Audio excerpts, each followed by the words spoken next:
आणि आपल्या माध्यमातून मी शिवसेनेची भूमिका, शिवसेनेची मतं ही जनतेपर्यंत पोहोचवत असतो. आणि मला खात्री आहे की आपण सुद्धा सर्व माध्यम निपक्षपातीपणाने ही जी काही थोडीशी, मी काही लगेच विरोधी मतं नाही म्हणत, पण जनतेच्या हिताची जी आमची पण काही मतं आहेत ती तुम्ही महाराष्ट्राच्या आणि देशाच्या कानाकोपऱ्यात पोहोचवत असाल.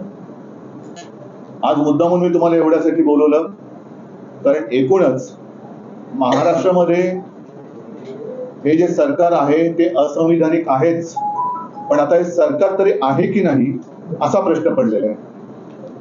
कारण मुंबई पुरतं आणि बोलायचं झालं तर माझ्या तरी आठवणीमध्ये आजपर्यंत कधीही नव्हतं एवढं प्रदूषण हे मुंबईत आपण सर्वांनी अनुभवलेलं आहे. आणि त्याचं कारण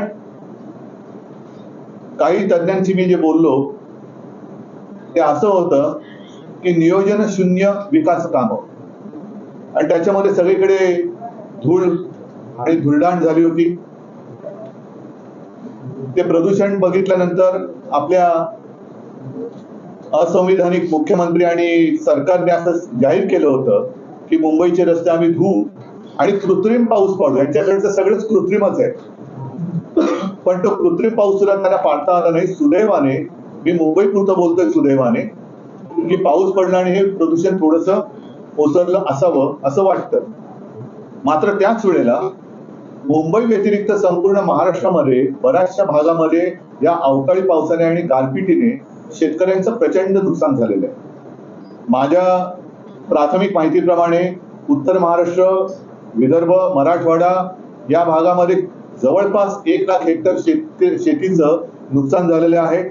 उत्तर महाराष्ट्रामध्ये तर गारपिटीने संपूर्ण द्राक्षाच्या बागा आणि कांद्याचं जे काही पीक होतं, यावेळेला खरीपाची लागवड कांद्याची थोडी उशिरा सुरू झाली होती सप्टेंबरमध्ये. म्हणजे डिसेंबरला हा कांदा काढणीला आला असता, तो पण गेला. एक तर गेल्या मोसमामध्ये केंद्राच्या नाठाळ किंवा नाकर्ते विचित्र धोरणामुळे कांदा शेतकरी रडकुंडीला आला होता. आता कांदाच गेला, त्याच्यामुळे करणार काय?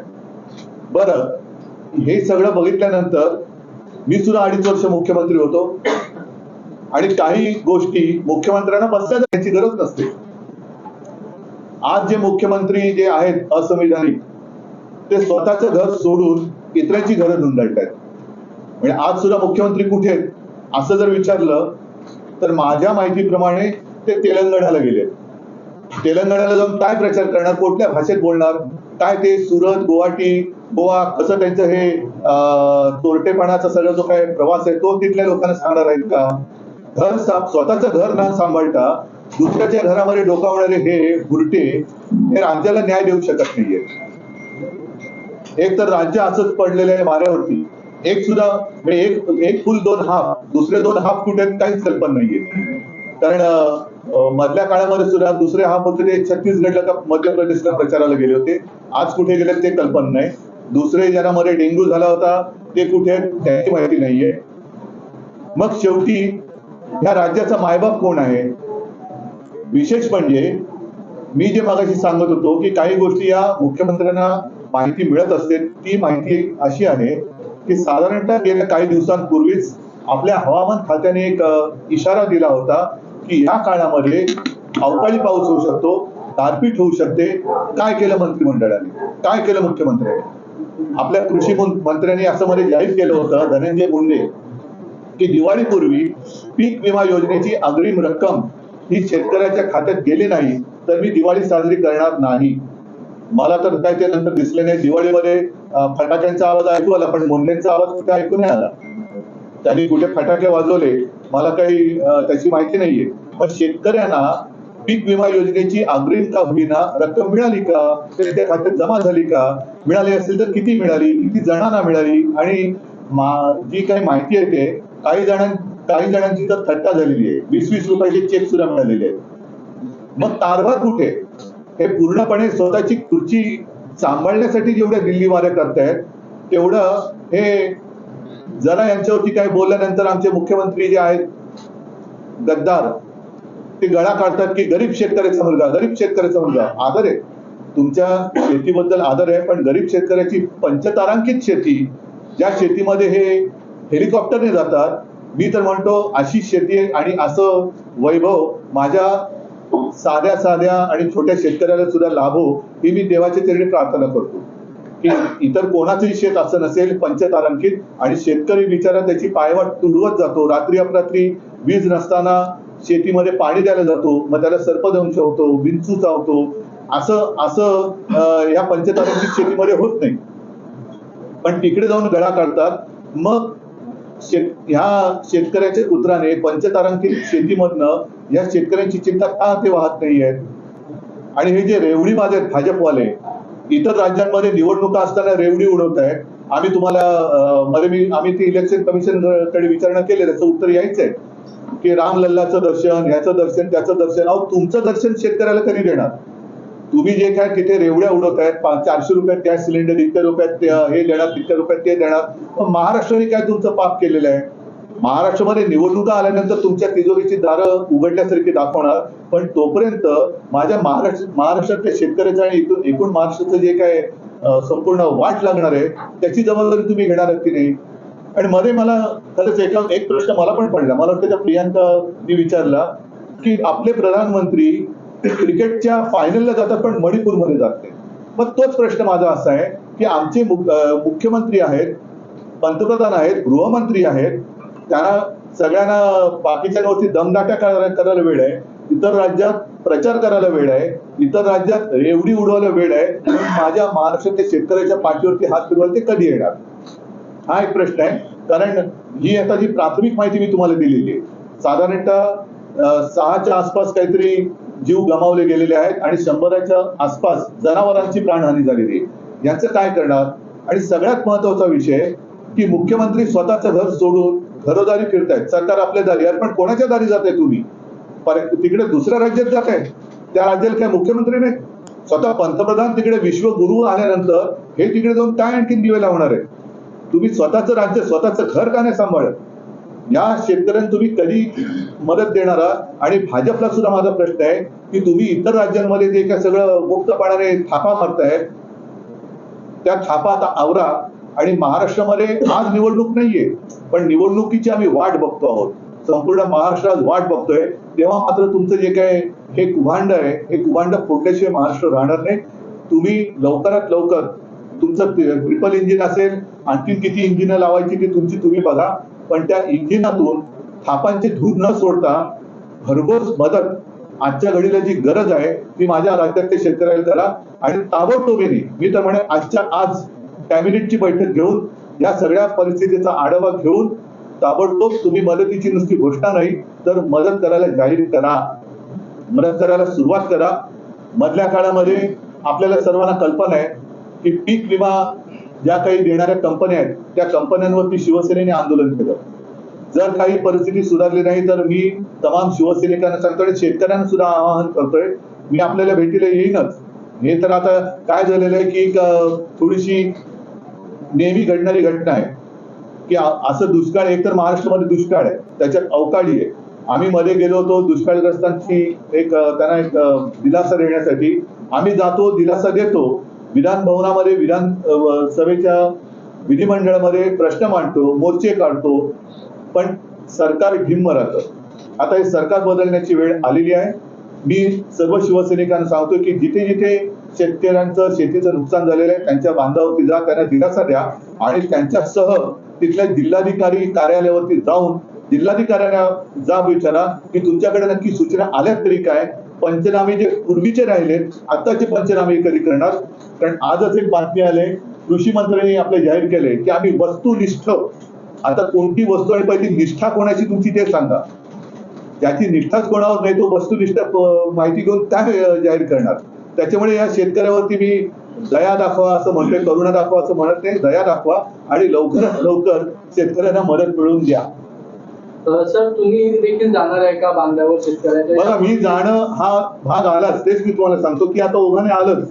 आम्ही जातो शेतकऱ्यांना, शेतकरी बिचारे घाय मोकलून रडतात. पण काल सुद्धा एक मंत्री गेले असताना शेतकऱ्यांनी त्यांना विचारलं की तुम्ही काय मदत करणार असेल तर या, फुकटच्या गोष्टी करायच्या असेल तर निघून जा. तर निघून जा. ही जबाबदारी सरकारची आहे. आम्ही तर जाऊच, पण पहिले सरकार म्हणून जर अस्तित्वात आहे की नाही ह्याचा कुठेतरी सोक्षमोक्ष लागला पाहिजे. कारण हे आपलं घरदार वाऱ्यावरती सोडून दुसऱ्यांच्या घरामध्ये जर प्रचाराला जात असतील तर मग हे उपयोग काय? या मुख्यमंत्र्याचा आणि उपमुख्यमंत्र्याचा उपयोग काय राज्याला? घर सोडून दुसऱ्याची घरं तुम्ही म्हणजे त्यांची पण बरोबरीच करत जातात थापा मारून. आज बघितलं तुम्हाला कुठे तेलंगणात गेले फक्त त्या महाराष्ट्र उघडा पडलाय, महाराष्ट्राच्या वरती गारपीट झालेले, मृत्युमुखी पायी पडले, शेतकऱ्यांची वाताहत झालेले, घरदार उद्ध्वस्त झाले आणि तुम्ही प्रचाराला तिकडे जातात. लाज नाही वाटत? मग मी हे बोलल्यानंतर स्वतःच्या पंचतारांकित शेतीमधून पुन्हा हे सांगणार की गरीब शेतकऱ्याचा मुलगा मुख्यमंत्री झाला. 2 दिवसात 16 ते 17 जिल्ह्यांमध्ये जे ते गारपीट आणि अवकाळी पावसाचं नुकसान झालंय आणि त्यावरती शासन लक्ष देऊन असं धनंजय मुंडे कृषी म्हणजे काय करते नेमकं काय? आधी तुम्ही लक्ष ठेवून आहात. पहिलं तुम्ही जी घोषणा केली होती गेल्या 1-1.5 वर्षामध्ये जेवढी जेवढ्या नैसर्गिक आपत्त्या आल्या त्याच्यात खरोखर किती मदत केली? साधी गोष्ट आहे. आमचं सरकार यांनी गद्दारी करून पाडण्याच्या आधी जो आमचा अर्थसंकल्प जाहीर झाला होता त्यावेळेला जी कर्जमुक्ती आम्ही केली होती त्यातली एक शेवटची गोष्ट राहिली होती, कारण कोरोनाच्या संकटात अर्थव्यवस्था डगमगली होती. पण त्याही काळात याच शेतकऱ्यांनी आपली अर्थव्यवस्था तारून धरली होती आणि 50,000 रुपये एक प्रोत्साहनपर राशी नियमित कर्ज परतफेड करणाऱ्याला आम्ही जाहीर केली होती, द्यायला सुरुवात झाली होती. तिचं आता पुढे काय झालं ती सुद्धा देत आहे की नाही? दुष्काळग्रस्त भागामध्ये तुमचे पंचनामे झालेत की नाही? झाले तर मदत किती दिली? पीक विमा योजनेचे किती पैसे दिले गेले? आता अवकाळीचे पैसे तुम्ही कधी देणार? लक्ष ठेवणार, ते लक्ष ठेवेपर्यंत तुमची जायची वेळ आली. आता या 1-2 महिन्यामध्ये सुप्रीम कोर्टाचा निकाल लागल्यानंतर लोकशाही आणि संविधानाप्रमाणे निकाल लागेल आणि तो लागला तर यांचे हेच जातील. मग हे कुठे त्यांचं हे कोणाच्या लक्षात पण येणार नाही कुठे. उद्धव जी, 6 लोगों की मौत हुई है, 100 जानवरों की अब तक मौत हुई बेमौसम बरसात से। मुख्यमंत्री तेलंगाना के प्रचार में व्यस्त है, शिवसेना की क्या है? मैंने यही कहा ना कि अपना खुद का घर जो संभाल नहीं सकते वो दूसरों का घर क्या संभालेंगे? आज अपना घर मतलब महाराष्ट्र, मेरा महाराष्ट्र, अपना महाराष्ट्र, वो संभालने की जरूरत है. कुछ काश्तकारों की जान गई है. 6 लोग आपने जैसे कहा उनकी जान गई है. 100 के आसपास उनके जो जानवर होते हैं, गाय होती है, भैंस होती है, गोवंश हत्याबंदी, इसमें जो मर रहे हैं उसका आप क्या करेंगे? और ऐसी स्थिति में मुख्यमंत्री दूसरी राज्यों में जाकर दूसरे पार्टी का प्रचार कर रहा है. ये बाला साहब के विचार नहीं थे ऐसे. ये बाला साहब के विचार और ये हिंदुत्व हमारा हिंदुत्व नहीं है. ऐसा हिंदुत्व नहीं है कि घर में तबाही है और दूसरे घर में आबादी के लिए आप जा रहे हैं अपनी वोटों की आबादी बढ़ाने के लिए. उद्धव जी, जिस तरीके से मुख्यमंत्री ने कल कहा कि हमने सभी जिलाधिकारियों को सूचित किया है कि सभी पंचनामा करें और उनको मदद देने को लेकर, क्या आज तक क्या किया बताओ ना? और ये कोई इंसानियत नहीं होती है. सिर्फ सूचना देने की आवश्यकता है और आप वहां जाते हैं तो आपकी जरूरत नहीं है राज्यों को. त्याला पाणी पाहिजे. आपकी मतलब उनकी क्या आवश्यकता है? तो जिलाधिकारी है ना, वो संभालने के लिए है. तो इन्हीं लोगों ने कोरोना के समय में काम किया था ना, तो वही संभालेंगे राज्य. किसानों का पूरा मुद्दा छोड़कर इस समय जिस तरीके से महाराष्ट्र के भीतर जाति मैं इस विषय में नहीं जाना चाहता. इसके लिए ये बड़ा मुद्दा अलग है. लेकिन आज के दिन सभी जो काश्तकार है, जो सभी को अपना अनाज, अपना पसीना बहा के और खून पसीना एक कर पूरे देशवासियों को अनाज देते हैं, वो आज संकट में, उसके लिए आज सरकार मेरी जगह पर नहीं है. महाराष्ट्र में सरकार ही नहीं है, सब प्रचार में व्यस्त है. और यही मैं कह रहा हूँ कि दूसरे अन्य राज्यों में भाजपा के नेता प्रधानमंत्री से लेकर सभी रेवड़ी दे रहे हैं. तो महाराष्ट्र में ऐसा कौन सा गुनाह किया है, कौन सा पाप किया है कि महाराष्ट्र में आते ही नहीं? क्रिकेट के फाइनल के लिए जाते हैं, तब भी चुनाव था ना. तो चुनाव प्रचार छोड़कर क्रिकेट के फाइनल के लिए अगर प्रधानमंत्री जाते हैं तो मेरे महाराष्ट्र में आते क्यों नहीं है? और महाराष्ट्र ने ऐसा कौन सा गुनाह किया है कि आप काश्तकारों की ओर देखते भी नहीं?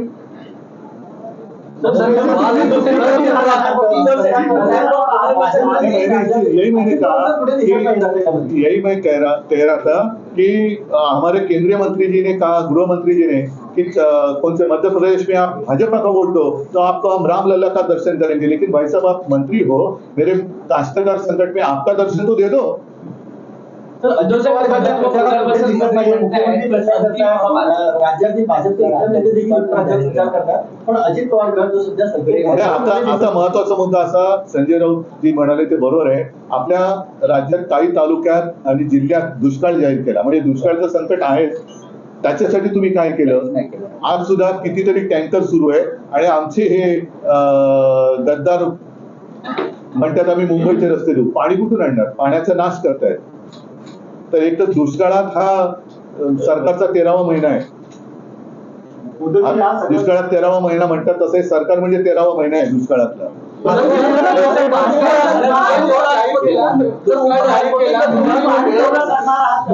मधात पुनर्वसन मंत्री ठिकठिकाणी जाऊन पाहणी करतात आणि ते म्हणतात की नाही आता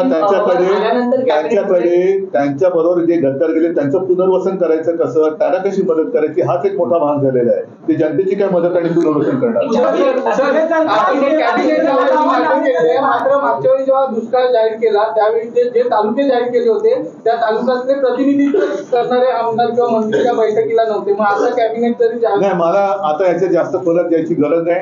पुन्हा मी एकच मुद्दा सांगेन की आज माझ्या राज्यातला शेतकरी संकटात असताना, गारपीट अवकाळीच्या संकटात असताना जो माणूस स्वतःच्या घराची काळजी न करता बेपर्वाईने दुसऱ्या पक्षाच्या प्रचारासाठी दुसऱ्या राज्यात जातो, असा माणूस राज्याचा कारभार करायला नालायक आहे आणि अशा माणसाने सत्तेवर राहण्याचा त्याला अधिकार नाहीये. मग ते कोणी असो, त्यांनी राज्याचा मी अमुक आहे हे बोलण्याचा त्याला अधिकार नाही. सर ये सवाल है कि उपराष्ट्रपति मुंबई में थे, उन्होंने मोदी को युग पुरुष कहा है. नहीं, मैं उनकी नजर से वो ठीक रहेगा, बाकी जनता बहुत बड़ी है. चलो धन्यवाद. या संदर्भात तुम्ही रस्त्यावर उतरणार असं तुम्हाला ठीक आहे आता